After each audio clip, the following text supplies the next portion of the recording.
Vice President Jagdeep Dhankar resigned on Monday citing medical reasons. His resignation was submitted to President Draupadi Murmu and took effect immediately. So what happens next? Under Article 68(2) of the Constitution, an election to fill the vacancy must be held as soon as possible. Until then, his Rajya Sabha responsibilities will be carried out by the Deputy Chairman or a member authorized by the President.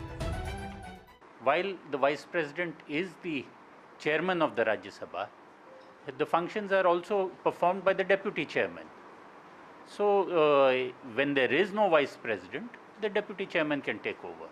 Under Article 68 of the Constitution, the elections to the post after resignation have to be held as soon as possible.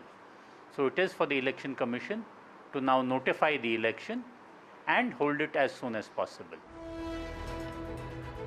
The Vice President of India is elected by an electoral college consisting of all members of Parliament from both the Lok Sabha and the Rajya Sabha, including nominated members.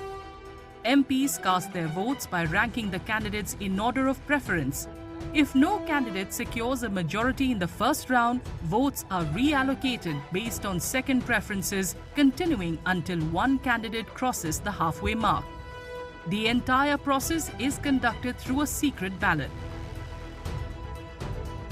अगर किसी परिस्थिति में vice president की या chairperson of the Rajya Sabha की post खाली होती है तो उस परिस्थिति में जो डेप्यूटी चेयरपर्सन है, डेप्यूटी चेयरपर्सन राज्यसभा के चेयरपर्सन के वर्क को परफॉर्म करते हैं। तो 60 दिन के अंदर जो रूल्स है उसके मुताबिक 60 दिन के अंदर सीक्रेट वोट से दोनों हाउसेस के जो मेंबर ऑफ पार्लियामेंट हैं, तो लोकसभा और राज्यसभा के, वो वोटिंग करते हैं। उसके बाद वाइस प्रेसिडेंट का इलेक्शन होता है। यानी जो एक्टिविटीज हैं या जो कार्य हैं उसके संपादन के लिए डेप्यूटी चेयरपर्सन को अपॉइंट किया जाता है, नामित किया जाता है और 60 दिन के अंदर इलेक्शन करवाना कंपलसरी होता है।